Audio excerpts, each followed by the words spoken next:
مقولة إن العميل دايما على حق، هل فعلا المقولة دي أصلا صح؟ احنا دايما بنقولها وبنرددها، بس عمر ما حد تحقق من صحتها. من واقع خبرتي في فكرة إن العميل دايما على حق أو لأ، لا مش دايما العميل على حق.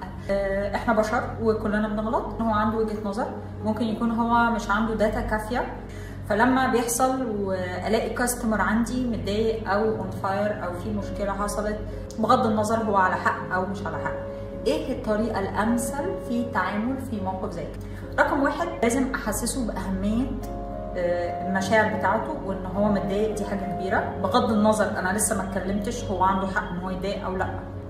احيانا كتير بيكون العميل متضايق، هو مش عايز حلول، هو متضايق وعايز يفنت اوت.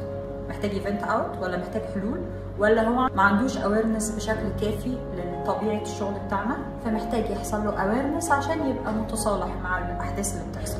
سؤال مهم جدا، هل التيم بتاعي اللي بيتصرف بنفس الطريقه بتاعتي وقت لما يكون في كلاينت اون فاير لازم يحصل ولازم يتصرف بنفس الطريقه؟ طب انا اضمن منين ان هو يتصرف بنفس الفاليوز اللي انا بتحرك وبتكلم بيها؟ انه يكون شاربها، وده يحصل عن طريق الكوميونيكيشن ما بيننا كتيم. واحنا ايه اللي بيحركنا؟ هل احنا بيحركنا ان احنا نرضي العميل على حساب الشغل، ولا احنا بيحركنا فاليو تانية مهمه اسمها انتجريتي او النزاهه؟ بس في نفس الوقت مفيش تعارض بينه وبين ان انا اكون مهندله الكلاينت بتاعي، لان مش مطلوب من الكلاينت ان هو يكون فاهم في الهندسه، مهم ان يكون عنده شويه اويرنس، وده دورنا احنا كمكتب هندسي ان احنا نديله شويه اويرنس لو هو مش عنده وفاهم شويه حاجات غلط. الصراحه الحته دي تريكي جدا لرواد الاعمال او صاحب اي شركه، لانه احيانا كتير بيتخدع، تلاقيه يجري ويدور ان هو يرضي الكلاينت بتاعه، فانا كصاحب بزنس بعد شويه مش هبقى موجود، فانا اجري طول الوقت ورا مراداته. ده مش صح. هو انا طول الوقت بجري ورا ان انا بعمل كواليتي معينه، وان انا احقق الشغل ومصلحه الشغل بنزاهه معينه. هي دي اللي هتضمن البيرشيزنج باور، ان انت يجي لك مش كلاينت واحد، لا واحد واثنين وثلاثه، حتى لو في وسط الطريق ما كنتوش اون ذا سيم بيج، حتى لو في وسط الطريق الراجل ده ما كانش ساتسفايد، لكن في النهايه هو عارف ان انت عندك امان، هيختلف معاك بس هيحترمك. حاجه زي كده بتفرق جدا جدا في الطريقه او في الجيرني واحنا ماشيين.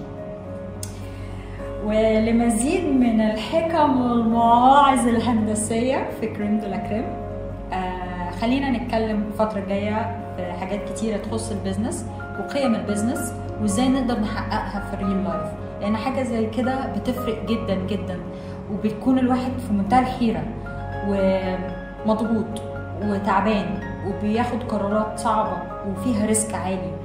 خلينا نتكلم، هو انت عايز حد يدادي ويسايس فيك، ولا انت مهم ان انت تاخد شغل كويس؟ العميل ما بقاش على حق دايما.